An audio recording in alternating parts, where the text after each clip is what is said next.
Model chemistry में आपका स्वागत है। मैं सेल्फ गौरव कुमार, मैं आपका टीचर, मेंटर, जो भी कह सकते हैं। यहाँ पे आपको केमिस्ट्री 11th 12th नीट किसी से भी जुड़ी हुई केमिस्ट्री का कोई भी प्रॉब्लम चैप्टर वाइज या सेक्शन वाइज आपको नहीं जाएगा। मतलब 11th 12th का अलग वीडियो आएगा, मेडिकल लेवल पे अलग वीडियो आएगा और पॉलिटेक्निक ITI उसके लिए अलग वीडियो आएगा। अभी हम लोग बात करेंगे आने वाले 12th एग्जाम के लिए। 12th एग्जाम में जो सबसे जरूरी सॉल्यूशन चैप्टर के जो सबसे जरूरी 25 क्वेश्चन है वो हम यहाँ पर डिस्कस करेंगे। एक एक क्वेश्चन को हम तसल्ली से सॉल्व करेंगे, आप समझिएगा, आपको इससे मदद मिल जाएगी। ठीक है, अगर आपको वीडियो पसंद आता है, आपको यहाँ पे पढ़ाई हुई चीज आपके काम की लगती है, दोस्तों के साथ शेयर कीजिए, चैनल पर आइए। एक एक करके आपको सारे चैप्टर सॉल्यूशन, केमिकल काइनेटिक्स, हर एक चैप्टर का केमिस्ट्री का 15 चैप्टर का आपको नोट्स मिलता होगा। हम लोग उसके सबसे इंपॉर्टेंट 25 ऑब्जेक्टिव करते चले जाएंगे। ठीक है, चलिए पहला ऑब्जेक्टिव में देखते हैं। ये कब आया है? ये साल 2011 और 2021 दो बार पूछा गया है। आने वाले समय में इस पैटर्न पे आने वाले क्वेश्चन की संख्या बहुत होगी। अगर एग्जैक्ट यही क्वेश्चन पूछा जाता है तो आपको इसके जैसा पूछा जाएगा। क्वेश्चन में क्या कहना है चलिए हम देखते हैं। क्वेश्चन में कहा जा रहा है 234.2 ग्राम चीनी के घोल में 34.2 ग्राम चीनी है, तो घोल का मोलर सांद्रता निकाले। सबसे पहले जो दिया हुआ है वो हम लोग लिख लेंगे। ठीक है, वेट ऑफ सॉल्यूट या हिंदी में कहें तो विलय का भार। ये कितना दिया हुआ है? 34.2 ग्राम। दूसरा क्या दिया है? वेट ऑफ सॉल्यूशन,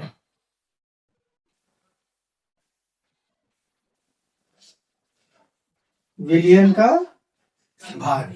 ये कितना दिया हुआ है? 234.2 ग्राम। अच्छा, यहां पर क्या पूछ रहा है? ये भी ग्राम में दिया हुआ है और जो विलयन का भार है ये भी ग्राम में दिया हुआ है। इसका मतलब यहाँ आपसे यहाँ पे दिया गया सॉल्यूशन का भार। ठीक है, क्योंकि आप यहाँ पर आपको घबराना नहीं, यहाँ पर भार में दिया गया, लेकिन जब हम मोलरिटी का फॉर्मूला लिखते हैं तो मोलरिटी का फॉर्मूला होता है weight of solute divided by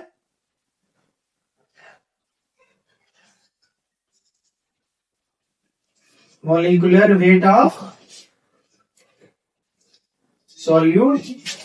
यहां ऊपर 1000 लिखेंगे और नीचे लिखेंगे वॉल्यूम ऑफ सॉल्यूशन, विलयन का द्रव्यमान। तो यहाँ पर वॉल्यूम ऑफ सॉल्यूशन है, जबकि यहाँ का सॉल्यूशन का भार दिया गया है। तो बच्चों को घबराने की कोई जरूरत नहीं। पानी एक अकेला सॉल्यूशन है या पानी एक अकेला विलायक है जिसका जितना ग्राम में भार दिया गया है उससे उसको उतना ml में ले सकते हैं। तो अगर 234.2 ग्राम में दिया हुआ है इसको हम बिल्कुल ऐसा लिख सकते हैं 234.2 ml। ठीक है, क्योंकि ये पानी है, पानी से बना हुआ भी है, तो ऐसा लिख सकते हैं। अच्छा, अब यहाँ पर हम लोग करते हैं। अच्छा देखिए, थोड़ा सा हमें पता करना है यहाँ पे वॉल्यूम ऑफ सॉल्यूशन। अब देखिए, जो यहाँ पे वॉल्यूम ऑफ सॉल्यूशन है इसमें सिर्फ और सिर्फ पानी का भार होगा, क्योंकि यहाँ पर सॉल्यूट को इसमें नहीं लेंगे। तो वॉल्यूम ऑफ सॉल्यूशन कितना होगा? अगर 234.2 ग्राम में से अगर विलयन के भार में से विलयन के भार को घटा दिया जाए जो कि है 34.2, तो हमें क्या मिल जाएगा? हमें जो मिलेगा वो मिलेगा हमें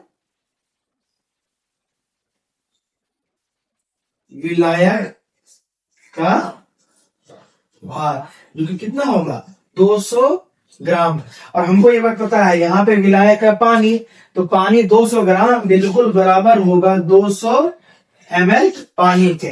तो यहाँ पे वॉल्यूम ऑफ सॉल्यूशन का निकल गया 200 ml। हम यहाँ पे रखेंगे 200 ml, तो बाकी weight of solute, molecular weight of solute, ये सब दिया गया। चलिए आप पहले यहाँ पर सवाल कर रहे थे। ठीक है, मोलरिटी बराबर वेट ऑफ सॉलिड जो कि दिया गया है 34.2 ग्राम। अब देखिए यहाँ पर बुलाया गया है चीनी। आपको पता है चीनी का मॉलिक्यूलर फॉर्मूला क्या होता है, C12H22O11। अगर आप सबको जोड़ेंगे तो ये आएगा 342 ग्राम। ये कितना आएगा, 342.2 ग्राम आएगा। ठीक है, आप इसको जोड़ेंगे तो 342 ग्राम आएगा। अगर इसको आप जोड़ेंगे तो कितना है, 342 ग्राम।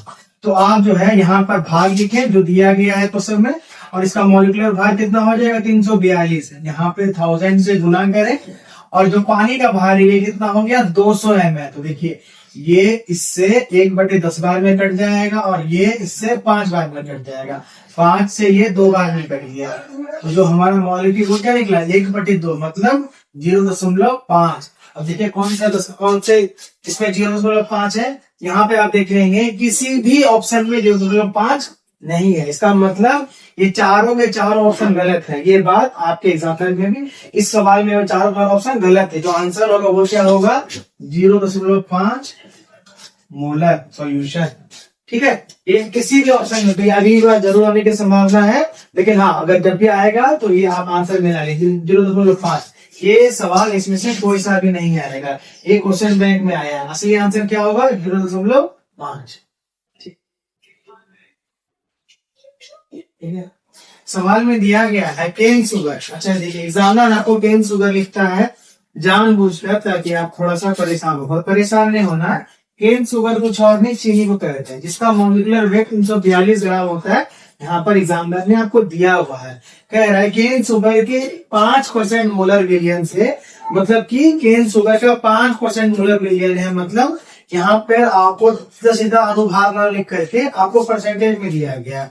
बेसिकली 5% का अर्थ होता है कि यहाँ पर जो है आपको वेट ऑफ सॉल्यूट, जो विलय का भार है वो 5 ग्राम देना है, और जो विलियन का भार है वो आपको 100 ग्राम देना है। ये टेक्निक होता है परसेंटेज वाले सवाल बनाने का। जो भी परसेंटेज दिया गया है उसी को आप उसका भार मान लीजिए, और 100% को आप उसके विलियन का भार मान लीजिए। ठीक है, कह रहा है 5% मोलर विलियन किसी एक्स के 1% विलियन से आइसोटोनिक है। बच्चे यहाँ पर समझेंगे आइसोटोनिक क्या होता है। आइसोटोनिक का अर्थ है कि अगर कहा जाए कोई भी 2 विलियन आपस में आइसोटोनिक है, इसका अर्थ ये होगा कि दोनों विलियन का मोलरता या मोललता आपस में बराबर होगा। मोलरता बराबर होगा तभी उन दोनों विलियन को आइसोटोनिक कहेंगे। तो यहाँ पर आपको क्या, केन शुगर का केमिकल फॉर्मूला हमें पता है। उसका केन शुगर का परमाणु भार हमें दिया, मॉलिक्यूलर वेट हमें दिया गया, और केन शुगर की मात्रा भी दी गई है इनडायरेक्ट वे में, परसेंटेज के वे में दी गई है। ठीक है, और एक्स में पता नहीं कौन सा केमिकल है, एक्स का मॉलिक्यूलर वेट अनुभार हमें ज्ञात करना है। ठीक है, सबसे पहली बात आप ये समझ लीजिए कि चूंकि क्या पे लिखा हुआ है 1% विलियन आइसोटोनिक है 5% चीनी के विलियन से। ठीक है, सबसे पहले सॉल्यूशन में हम क्या लिखेंगे, जो मोलरिटी ऑफ केन शुगर है, चीनी, जब मोलरिटी ऑफ शुगर है वो बराबर होगा मोलरिटी ऑफ केमिकल एक्स के, क्योंकि यहाँ पे विलियन क्या है, आइसोटोनिक है। चूंकि विलियन आइसोटोनिक दोनों का मोलरिटी बराबर होगा, तो हमने क्या किया, मोलरिटी का फॉर्मूला यहाँ पर लिख दिया। अगर किसी बच्चे को पता ना हो मोलरिटी का फॉर्मूला क्या होता है, तो मोलरिटी का फॉर्मूला होता है वेट अपॉन मॉलिक्यूलर वेट। यहां पर लिख देंगे 1000, और यहां पर लिख देंगे वॉल्यूम ऑफ सॉल्यूशन।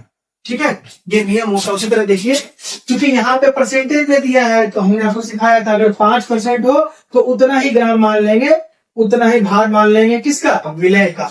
देखिए यहाँ पर विलय की भार की जगह तो हमने 5 लिख दिया है, और जो विलय का परमाणु भार है या मॉलिक्यूलर वेट है, सॉल्यूट का जो मॉलिक्यूलर वेट है वो 342 ग्राम क्वेश्चन में दिया हुआ है। ये हमने यहाँ पर लिख दिया 1000 नियम से आता है, और 100 इसलिए लिखा है क्योंकि अगर यहाँ पे 5%, अगर 5 ग्राम यहाँ पर चीनी है तो कुल विलियन का भार कितना है, 100 ग्राम, तो इसलिए यहाँ पे हमने 100 लिखा है। ठीक है, सेम बात यहाँ पर क्या कह रहा है, 1% विलियन एक्स। देखिए यहाँ पर हमने 1 लिख दिया है, और विलियन एक्स तो मॉलिक्यूलर वेट ऑफ एक्स जो कि हमें निकालना है ये लिख दिया है, ये 1000 है। यहाँ पर भी 100 क्यों, क्योंकि परसेंटेज में, तो परसेंटेज में हमेशा विलियन का भाग कितना लेते हैं, 100 लेते हैं। यहाँ पे हमने 100 रख दिया। अब देखिए यहाँ पर क्या, इसलिए इससे कट जाएगा ये, और ये कट जाएगा। ठीक है, तो यहाँ पे क्या बच जाएगा, 5 इंटू 342 ग्राम, 10 इंटू 1 आ जाएगा। और ये वैसा क्वेश्चन यहाँ पर देखिए 100 से 1000 10 बार में कट जाएगा, तो ये 10/8 आया। अब हम क्या करेंगे, मॉलिक्यूलर वेट को इधर लेकर के आते हैं और बाकी सब कुछ इधर लेते आते हैं। ये मॉलिक्यूलर वेट किसका है, मॉलिक्यूलर वेट ऑफ एक्स। देखिए यहाँ पर लिखते हैं मॉलिक्यूलर वेट ऑफ एक्स, तो 342 और 1 है, ये ऊपर चला जाएगा इस साइड पर, और जो 5 और 10 है ये नीचे चला जाएगा। अब देखिए ये 10 से 10 कट जाता है, तो हमें बचेगा क्या, मॉलिक्यूलर वेट ऑफ एक्स बराबर 342/5। अगर हम 342/5 करेंगे तो आंसर आएगा 8। चलिए देखिए क्वेश्चन नंबर 3 में देखेंगे, ये पहले दोनों क्वेश्चन के मुकाबले थोड़ा आसान है, पर आता है ये एग्ज़ाम में, इसके भी आने की प्रोबेबिलिटी बहुत ज़्यादा है। ठीक है, देखिए क्वेश्चन में क्या कहा जा रहा है, आप इस बात को समझिए। किसी विलियन में 200 ml, किसी विलियन में 200 ml, मतलब विलियन का जो है, विलायक का जो वॉल्यूम है वो दिया है 200 ml, उसमें 2 ग्राम NaOH घुलाया गया है। कितना NaOH घुलाया गया है, 2 ग्राम। तो विलियन की मोलरता ज्ञात करें, हमें मोलरिटी ज्ञात करना है। देखिए सबसे पहले लिख लेंगे जो सवाल बनाने का तरीका है, जिससे कि आपकी गलती कम से कम हो एग्जाम में और आंसर ज़्यादा से ज़्यादा सटीक हो। देखिए वॉल्यूम ऑफ सॉल्यूशन जो कि क्वेश्चन में दिया गया है 200 ml, ठीक है। वेट ऑफ सॉल्यूट, विलय का भार दिया गया है 2 ग्राम, और मॉलिक्यूलर वेट NaOH ये हम निकाल लेंगे। Na का 23 होता है, ऑक्सीजन का 16 और हाइड्रोजन का 1। अगर सबको जोड़ेंगे तो ये 40 ग्राम पर मोल आएगा, जो कि हमने पहले से ही निकाल लिया है। ठीक है, ये मॉलिक्यूलर वेट आपको निकालना है, ये एग्जामिनर ने नहीं दिया है। अब इसमें पूछ रहा है कि मोलरिटी निकालना है। चलिए पहले मोलरिटी का फॉर्मूला देखते हैं हम लोग। मोलरिटी का फॉर्मूला क्या होता है, मोलरिटी को हम कैपिटल M से लिखते हैं, और मोलरिटी का फॉर्मूला होता है वेट अपॉन मॉलिक्यूलर वेट, ऊपर में 1000 और नीचे में वॉल्यूम, ये लगा देंगे। चलिए अब हम लोग सीधा सीधा देखते हैं, इसमें अप्लाई करते हैं। मोलरिटी हमें निकालना है, तो वेट हमें कितना दिया गया है, 2 ग्राम दिया गया, यहाँ पे लिख देंगे 2। मॉलिक्यूलर वेट हमने निकाला है, NaOH का मॉलिक्यूलर वेट 40 ग्राम, यहाँ पे लिख देंगे 40।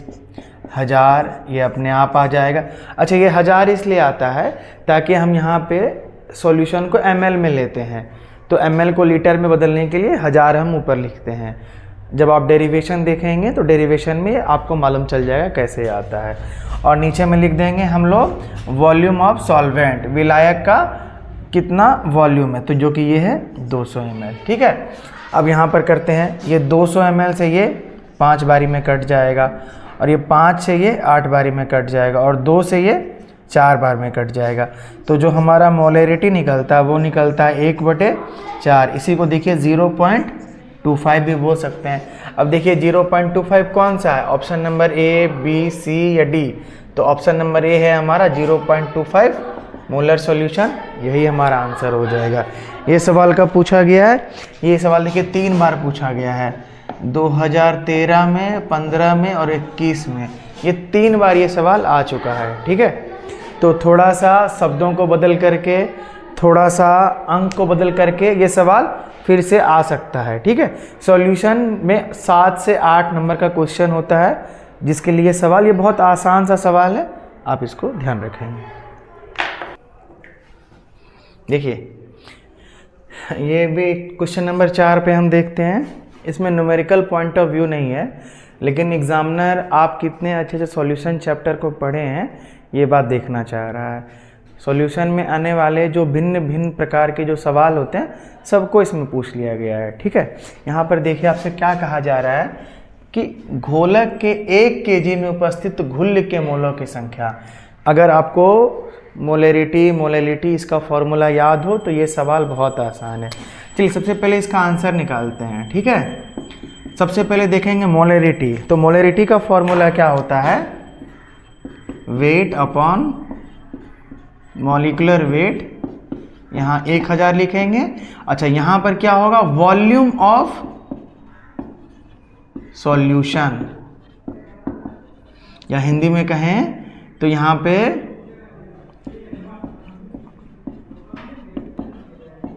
विलयन का द्रव्यमान लेना है, किसमें, ml में, ठीक है। तो देखिए यहाँ पर क्या है, विलयन का द्रव्यमान ml में लेना है, लेकिन सवाल में क्या दिया गया है 1 kg। यहाँ पे जो विलयन का द्रव्यमान दिया गया, पहली बात ये विलयन नहीं दिया गया, ये घुल्य मतलब सॉल्वेंट विलायक के बारे में बात कर रहा है, जबकि यहाँ पर सॉल्यूशन में क्या होता है, विलयन होता है, ठीक है। तो एक बार आप मोलैरिटी और मोलैलिटी के फॉर्मूला को कंपेयर कर दीजिए, आप क्लियर हो जाएगा। तो ये मोलैरिटी का फॉर्मूला, यहाँ पर क्या है, विलयन का द्रव्यमान है ml में, और जबकि यहाँ विलयन का भार दिया हुआ है, तो मोलैरिटी तो नहीं होगा, तो ये वाला तो ऑप्शन नहीं होगा, ठीक है। चलिए अब हम मोलैलिटी को देखते हैं। तो मोलैलिटी का फॉर्मूला क्या होता है, सब कुछ एक समान होता है, वेट अपॉन मॉलिक्यूलर वेट लेते हैं, ऊपर में 1000 लेते हैं। लेकिन यहाँ पर क्या होता है, पहली बात यहाँ पे देखिए, यहाँ पे विलयन का द्रव्यमान लिया गया है ml में, ठीक है। यहाँ पे विलयन नहीं, यहाँ पे, अरे गलत हो गया, काटो, देखिए कर दिया। क्वेश्चन नंबर 4 में यहाँ पे दिया गया है, घोलक के 1 kg में उपस्थित घुल्य के मोलक की संख्या। सबसे पहली बात यहाँ पे देखें, घोलक जिसको अंग्रेजी में हम सॉल्वेंट भी बोलते हैं या फिर इसको हम विलायक भी बोलते हैं। अब देखिए हम क्या चारों के, अगर ये चारों का फॉर्मूला आपको पता है तो इसका जवाब आपके लिए बहुत आसान है, ठीक है। हम बारी बारी से फॉर्मूला देखते हैं। सबसे पहले देखिए मोलैरिटी का फॉर्मूला क्या होता है, weight upon molecular weight 1000 upon volume of solution. यहाँ विलयन का द्रव्यमान लिया जाता है ml में, जबकि सवाल में हमें क्या कह रहा है, घोलक का भार जो कि kg में है, ठीक है। पहली बात तो यहाँ पे विलयन लिया गया और क्वेश्चन में कहा जा रहा है विलायक। दूसरी बात कि यहाँ ml में द्रव्यमान लिया जाएगा, जबकि क्वेश्चन में क्या दिया हुआ है, भार, वो भी किसका, विलायक का। अंतर समझिए, मोलैरिटी में वेट अपॉन मॉलिक्यूलर वेट 1000, विलयन का द्रव्यमान लेते हैं ml में, जबकि अब मोलैरिटी में देखेंगे तो यहाँ पे होता है वेट अपॉन मॉलिक्यूलर वेट 1000, और यहाँ विलायक का भार लेते हैं। यहाँ पे आकार छूट गया है ना, यहाँ पे क्या लेते हैं, विलायक का भार। देखिए तो यहाँ पे क्या कहा गया, घोलक का 1 kg में उपस्थित घुल्य के मोलों की संख्या। तो देखिए वेट अपॉन मॉलिक्यूलर वेट हो गया घुल्य के मोलों की संख्या, और 1000 डिवाइडेड बाय ग्राम में कर दें तो ये हो गया आपके विलायक का 1 kg भार में घुल्य की संख्या। तो हमारा आंसर क्या जाएगा, मोलैलिटी। हमारा आंसर क्या जाएगा, मोललता। अच्छा, बाकी दिए गए नॉर्मलता किसको कहते हैं, इसका भी हम फॉर्मूला देख लेते हैं, ताकि कभी हमसे अगर नॉर्मलता भी पूछ दे सवाल में बदल करके तो हम उसको भी बता पाए। तो नॉर्मलता कुछ नहीं होता, अगर मोलैरिटी में वैलेंसी फैक्टर से मल्टीप्लाई कर देंगे तो नॉर्मलिटी निकल जाएगा। देखिए हम क्या करते हैं, सबसे पहले हमने यहाँ मोलैरिटी का फॉर्मूला जो यहाँ पे लिखा है सेम टू सेम यहाँ पर लिख दिया है, और इसको किससे गुना कर दिया गया है, वैलेंसी फैक्टर से। तो ये निकल जाएगा हमारा नॉर्मलिटी। तो नॉर्मलिटी भी हमारे आंसर का नहीं होगा। अब देखिए यहाँ पे कहा गया मोल प्रभाज। मोल प्रभाज को हम x से दिखाते हैं, जिसका निकालना हो वो x उसके किनारे में उसका नाम लिख देते हैं। इसका मोल प्रभाज कैसे निकालते हैं, जैसे कि मान लीजिए किसी एक घोलक में या फिर किसी एक विलयन में या किसी एक सॉल्यूशन में एक से ज़्यादा घुल्य है ना, तो अब बोलेगा कि भैया x जैसे a और b घुल्य है, तो a का मोल प्रभाज निकाले, b का निकाले। तो हम क्या करते हैं, a का जो मोल है लिख दिए और नीचे a प्लस b का मोल लिख दिए, मतलब ऊपर में जिसका मोल प्रभाज निकाला है उसके मोलों की संख्या और नीचे में कुल मोलों की संख्या लिखेंगे तो मोल प्रभाज निकल जाएगा। तो ये तो होगा ही नहीं, हमारा आंसर क्या हो जाएगा, मोललता। ये सन 2022 में पूछा गया, बहुत संभावना है कि ये आगे भी पूछा जाएगा। देखिए बच्चों, अभी जो क्वेश्चन नंबर 5 और 6 है ये आइडियल सॉल्यूशन और नॉन आइडियल सॉल्यूशन, आदर्श विलयन और अनादर्श विलयन का एग्जांपल है। आपने पढ़ा होगा, जब आप विलयन चैप्टर पढ़ रहे होंगे तो उसमें रॉल्स लॉ आता है। तो एक सिंपल सी बात है, देखिए जितना भी सॉल्यूशन, जितना भी विलयन है, किसी न किसी खास तापमान और दाब पर रॉल्स लॉ को फॉलो करेगा, लेकिन आदर्श विलयन उसको बोलते हैं जो हर तापमान और दाब पर रॉल्स लॉ को फॉलो करेगा। तो ये कुछ ट्रिक क्वेश्चन, और देखिए क्वेश्चन कैसे बदल करके आते हैं, कैसे एक ही क्वेश्चन दो बार आते हैं, इस चीज़ का भी जिक्र करेंगे यहाँ पर, ठीक है। हालांकि ये 2 क्वेश्चन लिखा हुआ है 5 और 6, लेकिन ये आपस में एक ही क्वेश्चन है। देखिए 2020 में आपसे एग्जामिनर क्या पूछता है, 2020 में आपसे पूछा जा रहा है कि आदर्श विलयन का निम्न में से कौन गुण है, मतलब इसमें से कौन सा गुण होगा तो आदर्श विलयन कहेंगे। देखिए यह रॉल्स लॉ के नियम को पालन करता है, रॉल्स लॉ के नियम का पालन करता है, हाँ बिल्कुल सही बात है। ये रॉल्स लॉ के नियम का पालन नहीं करता है, नहीं, ऐसा तो नहीं है। अगर जो विलियन रॉल्स लॉ के नियम का पालन नहीं करेगा उसको तो अनदर्स विलियन या फिर रियल विलियन भी बोलते हैं। तो ये तो आंसर में होगा नहीं, बोथ ए और बी। तो जब आंसर ए सही है बी तो सही है नहीं, तो ये भी ऑप्शन नहीं होगा, नन ऑफ दिस, ये भी ऑप्शन नहीं होगा। तुम्हारा सही ऑप्शन क्या चला जाएगा, ए। यह रॉल्स लॉ के नियम का पालन करता है, मतलब जो भी आदर्श विलियन है वो रॉल्स लॉ के नियम का पालन करता है। लेकिन इसका देखिए अब सवाल कैसे बदल के आता है। एग्जामिनर कोई नया सवाल नहीं पैदा कर सकता, वो उन्हीं सवालों को घुमा फिरा के देगा। देखिए अब 2025 ये लास्ट ईयर में आप में क्वेश्चन आया है। यहाँ पे क्या कहता है कि जो विलियन रॉल्स लॉ के नियम से विचलन दर्शाता है, मतलब जो रॉल्स लॉ से आप वैल्यू निकालते हैं उससे पॉजिटिव या नेगेटिव डेविएशन दिखाता है, विचलन दर्शाता है, उसे कहते हैं। यहाँ पे क्या कह रहा है कि जो विलियन रॉल्स लॉ के नियम का पालन नहीं करता है, तो सिंपल है वो क्या हो, अनादर्श विलियन। देखिए पहली बार आपको पूछा आदर्श विलियन क्या होता है, दूसरी बार आपको बोला कि जो रॉल्स लॉ का उल्टा क्वेश्चन कर दिया है। यहाँ पे जवाब सवाल बन गया, सवाल जवाब बन गया कि अनादर्श विलियन का क्या होगा। तो जो रॉल्स लॉ के नियम से विचलन दर्शाता है, चाहे पॉजिटिव हो चाहे नेगेटिव, वो क्या कहलाएगा, अनादर्श विलियन। बस देखिए ये दोनों क्वेश्चन आपस में एक जैसे ही हैं। देखिए अच्छा अब आदर्श विलियन में दो और क्वेश्चन देखेंगे। अच्छा ये क्वेश्चन भी वैसा ही है, आपको बतलाएगा कि कैसे क्वेश्चन जो इस साल आ चुका है वो अगले साल किस तरह से बदल के आता है, कैसे इस साल आया हुआ क्वेश्चन अगले साल आपसे एग्जामिनर पूछता है। बस थोड़ा सा बदलाव करेगा और नया क्वेश्चन बन गया। देखिए 2023 में आपसे क्वेश्चन पूछा गया है कि निम्नलिखित में से कौन राउल्ट्स नियम से धनात्मक मतलब पॉजिटिव, धनात्मक मतलब पॉजिटिव, विचलन मतलब डेविएशन, यहाँ पे कह रहा है कि कौन रॉल्स लॉ से धनात्मक विचलन या पॉजिटिव डेविएशन दिखाते हैं। इसका अर्थ है कि आप रॉल्स लॉ से जो भी उसका दाब या ताप या वेपर प्रेशर निकालेंगे, ठीक है, तो आप रॉल्स लॉ का जो भी कैलकुलेशन होगा तो वो उससे ज़्यादा बढ़ के मिलेगा। प्रैक्टिकली अगर आपने रॉल्स लॉ से मान के चलिए 1.1 की वैल्यू निकाली है कैलकुलेट करके, तो प्रैक्टिकली आपको ये 1.1 से ज़्यादा ही मिलेगा, मतलब आप जितना इसका निकालेंगे उससे ज़्यादा ही मिलेगा। चलिए देखिए यहाँ पर हम देखते हैं, पहले पहचानते हैं, ठीक है। देखिए यहाँ पर लिखा हुआ है C6H6 C6H6CH3, ये बेंजीन है और ये टॉल्वीन है। देखिए फॉर्मूला लिखा हुआ है, मैं आपके इनके केमिकल नाम पता चलूँगा। C6H6 बेंजीन होता है, C6H5CH3 टॉल्वीन होता है। फिर देखिए यहाँ पे C6H6 बेंजीन होता है, CCl4 कार्बन टेट्राक्लोराइड होता है। यहाँ पे CHCl3 CH3COCH3, यहाँ पे CHCl3 बच्चों आपको पता होगा क्लोरोफॉर्म का फॉर्मूला होता है, CHCl3 क्लोरोफॉर्म का फॉर्मूला होता है, CH3COCH3, ठीक है। ये सिंपलेस्ट कीटोन, इसको एसीटोन भी बोलते हैं, ठीक है। तो यहाँ पर जो धनात्मक विचलन दर्शाएगा वो दर्शाएगा CHCl3, मतलब ये हो जाएगा आपका क्लोरोफॉर्म, और ये हो जाएगा आपका C2H5OH ethyl alcohol, ethyl alcohol, ठीक है। आप ये नाम याद रख लेंगे। अब देखिएगा सेम प्रश्न दूसरी बार कैसे आता है।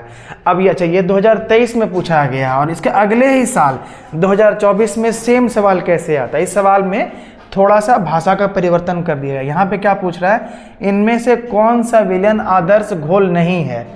यही चारों एग्जाम्पल हैं, तो आपको सिंपल पता है कि जो क्लोरोफॉर्म है और एसीटोन है। अब गौर करके देखिएगा, यहाँ पर भी क्लोरोफॉर्म था और यहाँ पर भी क्लोरोफॉर्म है, बस आपको पहचानना है।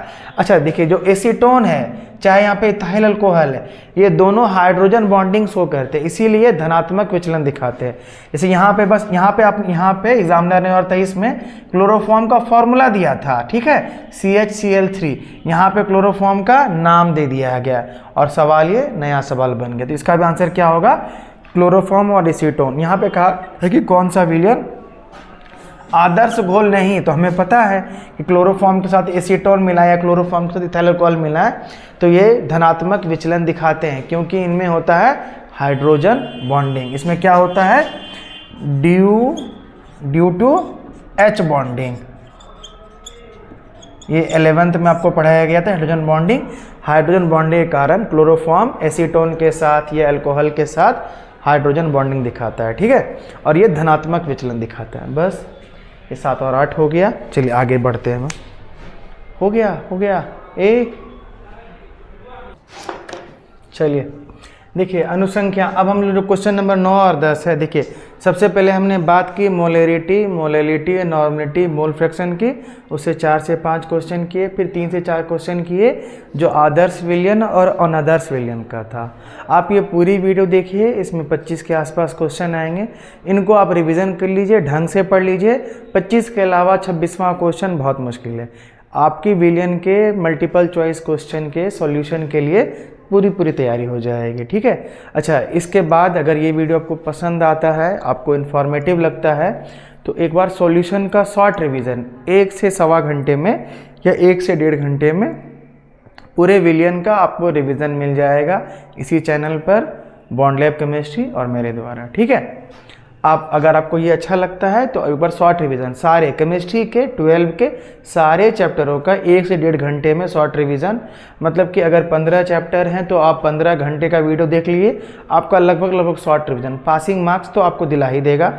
और आप अच्छे हैं तो आपका जो डिस्टिंक्शन मार्क्स है ये भी आ सकता है। लेकिन हाँ, अगर आपने पहले से पढ़ रखा है तो आपके मार्क्स में इंक्रीज हो सकता है। आपने बिल्कुल लास्ट टाइम तैयारी के लिए आए हैं तो आपको पासिंग मार्क्स दिला सकता है, ठीक है। चलिए यहाँ पे कह रहा है निम्न में से कौन अनुसंख्या गुणधर्म है। पहले आपको बात समझना पड़ेगा, अनुसंख्या गुणधर्म। देखिए अनुसंख्या गुणधर्म उसको बोलते हैं, या फिर इसको बोलते हैं कॉलिगेटिव प्रॉपर्टी अंग्रेजी में। कॉलिगेटिव प्रॉपर्टी उसको बोलते हैं जो विलयन में कितना मोल सॉल्यूट घुला है इस बात पर निर्भर करता है। अगर विलयन में घुले हुए सॉल्यूट के मोलों को बदल दिया जाए तो कॉलिगेटिव प्रॉपर्टी भी बदल जाएगी, ठीक है। ऐसे गुणधर्म को कॉलिगेटिव प्रॉपर्टी बोलते हैं। देखिए सबसे पहले लिखा हुआ है श्यानता, विस्कोसिटी। विस्कोसिटी कॉलिगेटिव प्रॉपर्टी नहीं है, दूर दूर तक इसका कोई एग्जाम्पल, कोई नाता भी नहीं है कॉलिगेटिव प्रॉपर्टी। कोई भी चीज़ कितना गाढ़ा है इसका ये कॉलिगेटिव प्रॉपर्टी नहीं है। दूसरा है surface tension. Surface tension colligative property नहीं है। सरफेस टेंशन से जुड़ा हुआ एक चीज़ होता है वेपर प्रेशर, वो एलिवेशन ऑफ वेपर प्रेशर या वेपर प्रेशर, वो कहीं ना कहीं कॉलिगेटिव प्रॉपर्टी हो सकता है, ठीक है। Decreasing vapour pressure, elevation in vapour pressure, लेकिन सिर्फ पृष्ठ तनाव सरफेस टेंशन कॉलिगेटिव प्रॉपर्टी नहीं है। दूसरा है refractive index. Refractive index physics का टर्म है कि अगर किसी पेन को किसी जल में डुबाया जाए, किसी लिक्विड में डुबाया जाए तो कितना टेढ़ा होगा, मतलब लाइट अपने पाथ से कितना भटकेगी। तो इसका तो कहीं कोई जिक्र ही नहीं है कॉलिगेटिव प्रॉपर्टी में, तो ये भी हमारा आंसर नहीं होगा। अब देखिए चौथा आंसर है परासरण दाब, osmotic pressure. Osmotic pressure colligative property है जितना, इसी अच्छा ऑस्मोटिक प्रेशर में कॉलिगेटिव प्रॉपर्टी के कारण ही जल का बहाव ऑस्मोसिस होता है। किसके आर पार, परमिएबल मेम्ब्रेन, जो परमिएबल मेम्ब्रेन होता है जिससे अलग करते हैं हम परासरण दाब बनाने के लिए, तो उसके आसपास कॉलिगेटिव प्रॉपर्टी के कारण ही जल का बहाव होता है। तो हमारा आंसर क्या हो जाएगा, परासरण दाब या ऑस्मोटिक प्रेशर। अब देखिए ये सवाल 2021 में आया और 2020 में भी आया है, सेम टू सेम, बस एक ऑप्शन पलट दिया गया था, ऑफ पर्वतांक की जगह पर एक कोई दूसरा ऑप्शन था और ये सेम टू सेम क्वेश्चन आया, पहले 2020 में आया फिर 2021 में। अब देखिए यही क्वेश्चन 2024 में किस तरीके से आया है, यही क्वेश्चन 2024 में, या फिर रुकिए देखते हैं कौन सा साल है, हाँ 2024 और ये 2022 में, मतलब लगभग हर साल ये क्वेश्चन आ जा रहा है। क्या आया, यहाँ पर भी सवाल सेम है, विलयन के अनुसंख्या गुणधर्म है। कौन सा विलयन का अनुसंख्या गुणधर्म है। देखिए ऊपर और नीचे दोनों में सवाल सेम है, बस ऑप्शन बदल गए हैं। यहाँ पर क्या है, घनत्व, डेंसिटी। डेंसिटी कॉलिगेटिव प्रॉपर्टी नहीं होता। द्रव्यमान कॉलिगेटिव प्रॉपर्टी नहीं होता है। ताप, ये तो कहीं से भी कॉलिगेटिव प्रॉपर्टी नहीं, तो ये कॉलिगेटिव प्रॉपर्टी होता क्या, क्वथनांक का उन्नयन। अच्छा, अगर आपको जानना है कि कॉलिगेटिव प्रॉपर्टी कौन कौन होती है तो मैं आपको बता देता हूँ। तो देखिए जो सबसे पहला कॉलिगेटिव प्रॉपर्टी होता है वो होता है परासरण दाब, ऑस्मोटिक प्रेशर, ठीक है, ऑस्मोटिक प्रेशर। अब दूसरा देखेंगे तो देखिए गौर कीजिएगा, यहाँ पे क्वथनांक का उन्नयन है। कई बार ये बहुत साधारण एग्जाम्पल जो है, एग्जामिनर जो है आपको सिर्फ बॉइलिंग पॉइंट लिख देंगे, तो बच्चे ध्यान रखें बॉइलिंग पॉइंट कॉलिगेटिव प्रॉपर्टी नहीं है, elevation in boiling point colligative property है। तो पहला होगा ऑस्मोटिक प्रेशर, दूसरा होगा elevation in boiling point, elevation in boiling point, ठीक है। दूसरा होगा, तीसरा होगा आपका डिक्रीजिंग या depression in freezing point, freezing point का घटना, या फिर इसको बोलेंगे हिमांक का अवनमन, ठीक है, depression in freezing point, depression in freezing point, ठीक है। देखिए osmotic pressure, elevation in boiling point, depression in freezing point, ठीक है। ये आपका कॉलिगेटिव प्रॉपर्टी। चलिए ऑप्शन में कुछ भी दे आप इन तीनों को ढूंढेंगे, ठीक है। इन तीनों को जैसे मिला यही है कॉलिगेटिव प्रॉपर्टी। देखिए यहां पर कहा गया है 0.0 मोलर ग्लूकोज, मतलब किसी विलयन में 0.01 मोल ग्लूकोज का विलयन बनाया गया, ठीक है। और एक दूसरा विलयन बनाया गया जिसमें कि 0.01 MgCl2 का विलयन बनाया गया है।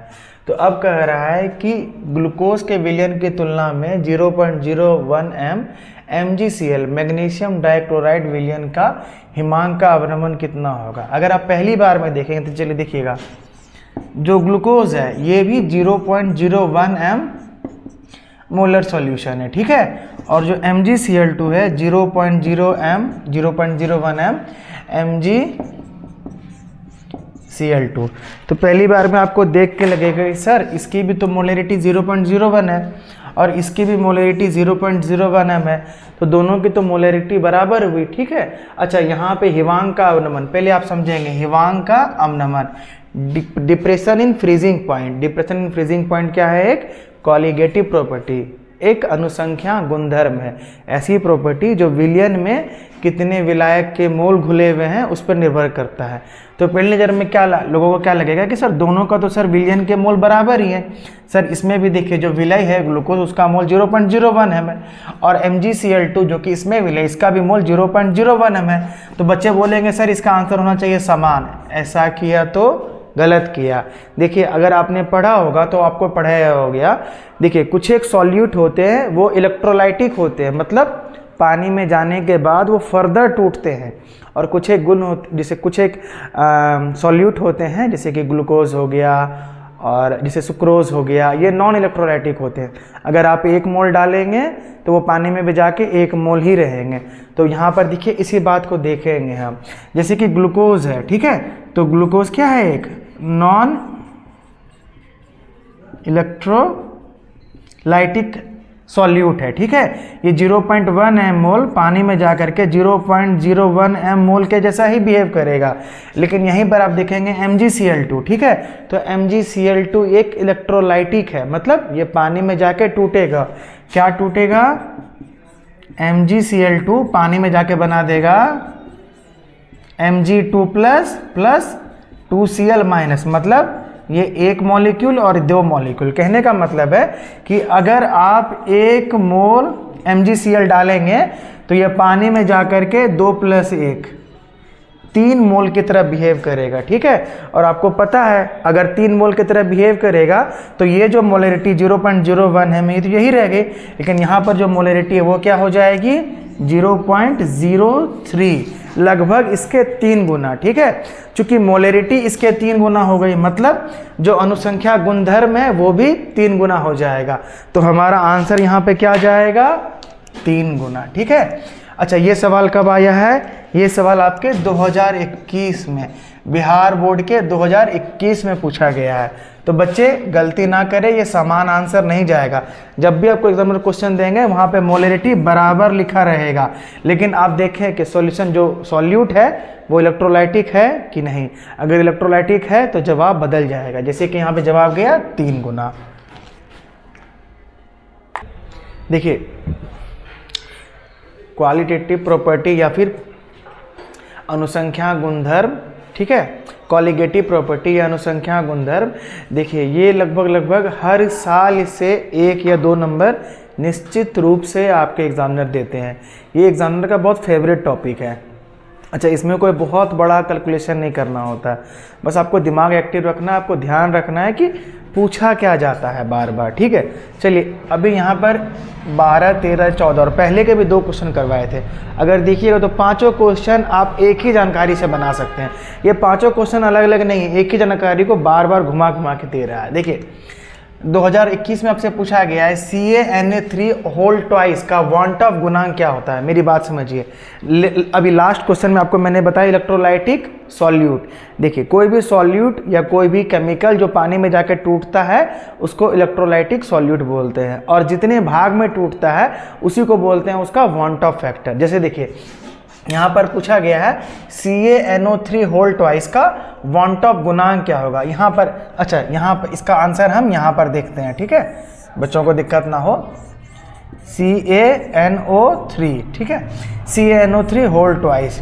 अगर इसको पानी में डालेंगे तो ये क्या बनेगा, Ca2 प्लस 2NO3 माइनस, मतलब एक मॉलिक्यूल ये बनाया और दो मॉलिक्यूल ये बनाया। तो मेरी बात समझिए, CaNO3 अगर आप ये 1 मोल लेंगे तो पानी में जाके ये 3 मोल की तरह बिहेव करेगा।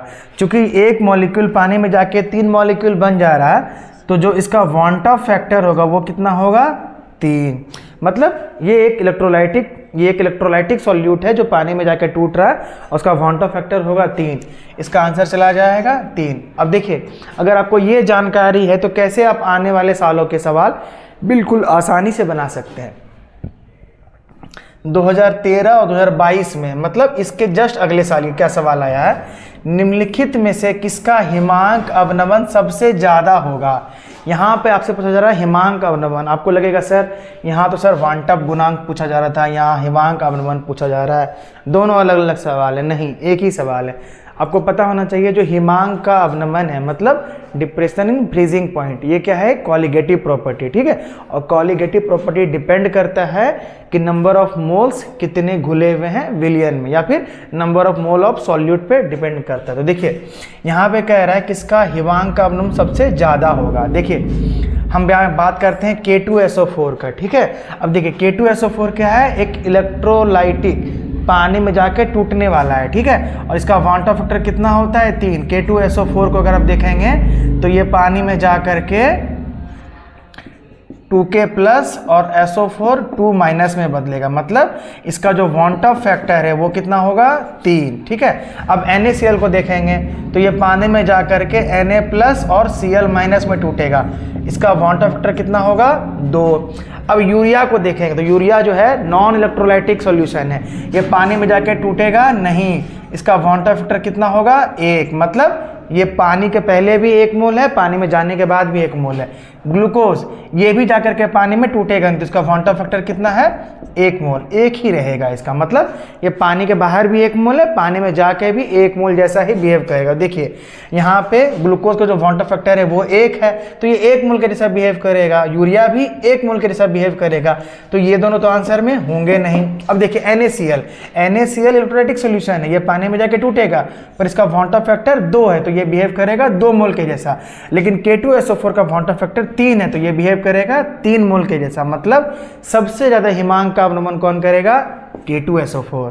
देखिए ये तो ऑप्शन में नहीं होगा ग्लूकोज और NH2, NaCl2 अगर ये नहीं होता तो ये आंसर जाता, क्योंकि ये बिहेव करेगा 2 मोल के जैसा और ये बिहेव करेगा 3 मोल के जैसा, और ये दोनों एक ही के जैसा, मतलब इनका वॉन्ट ऑफ फैक्टर क्या होता है, इनका वॉन्ट ऑफ फैक्टर 1 होता है, 0 नहीं बोलेंगे, 1 होता है, ठीक है। तो हमारा आंसर चला गया K2SO4। अब देखिए सेम इसी की तरह सवाल, सेम यही सवाल है, निम्नलिखित में से किसका हिमांक का अवनमन सबसे ज़्यादा होगा। सेम इसको मैं ब्लू कलर के पेन से बना देता हूँ ताकि आपको समझने में दिक्कत ना हो, ठीक है।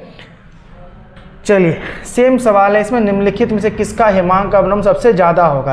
ये 2025 अंतिम साल में पूछा गया, मतलब लास्ट ईयर पूछा गया, बस यहाँ पे ऑप्शन अलग हो गया। यहाँ पे देखिए 1% ग्लूकोज है, बच्चों आपको मैंने पहले ही बताया ग्लूकोज एक नॉन इलेक्ट्रोलाइटिक सॉल्यूशन होता है, मतलब 1% ग्लूकोज पानी में भी जाके 1% जैसा ही बिहेव करेगा। दूसरा है सुक्रोज, इसको चीनी भी बोलते हैं, ये भी नॉन इलेक्ट्रोलाइटिक सॉल्यूशन होता है, मतलब पानी में जाकर के 1% जैसा ही बिहेव करेगा। लेकिन देखिए तीसरा ऑप्शन है NaCl, आपको पता है NaCl जाकर के Na प्लस और Cl माइनस में टूटेगा, इसका वॉन्ट ऑफ फैक्टर कितना होगा, 2, मतलब ये 1% NaCl 2% की तरह बिहेव करेगा, ठीक है। और दूसरा हो गया CaCl2। अब देखिए जो पानी में जाएगा CaCl2, तो देखिए पहले मैं इसको मिटा देता हूँ।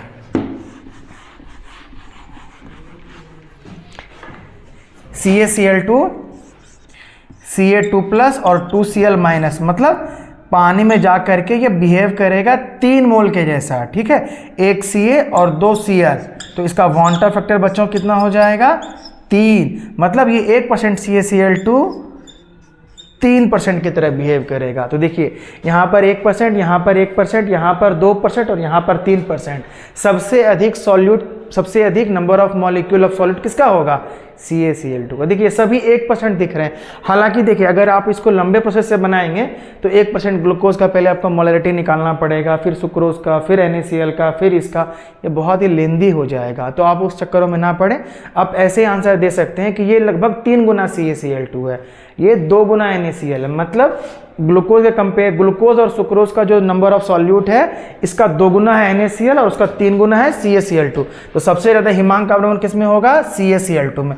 अगर क्वेश्चन में बदल दे हिमांक का अवनमन के जगह पे वेपर प्रेशर लिख दे, या फिर लिख दे आपको ऑस्मोटिक प्रेशर, वेपर प्रेशर ने एलिवेशन इन वेपर प्रेशर, या लिख दे ऑस्मोटिक प्रेशर, या फिर लिख दे इसमें हिमांक का अवनमन क्वथनांक का उन्नयन, एलिवेशन ऑफ बॉइलिंग पॉइंट, तब भी आंसर यही जाएगा। सवाल अगर बदल भी जाए, हिमांक का अवनमन की जगह पर कोई दूसरी कोलिगेटिव प्रॉपर्टी आ जाए, तब भी आपका अप्रोच यही रहेगा, आंसर जाएगा 1% CaCl2। देखिए इसमें 12, 13, 14 और जो 11, 12 नंबर क्वेश्चन था, ये सारे क्वेश्चन देखिएगा तो एक जैसा, हर साल ये 2 नंबर आपको देके जाएगा।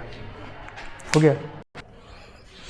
देखिए ये थोड़ा सा अच्छा क्वेश्चन इसमें कह रहा है परासरण दाब निम्नलिखित में से किस समीकरण द्वारा व्यक्त होता है, ठीक है। अच्छा बात को समझिएगा, परासरण दाब मतलब ऑस्मोटिक प्रेशर। चलिए इसका ये फॉर्मूला आता है कहाँ से, ये समझिए। देखिए रॉल्स लॉ, बॉयल्स लॉ, अगर सबको मिला देंगे, ठीक है, तो एक यूनिवर्सल गैस लॉ बनता है जिसको बोलते हैं PV बराबर nRT।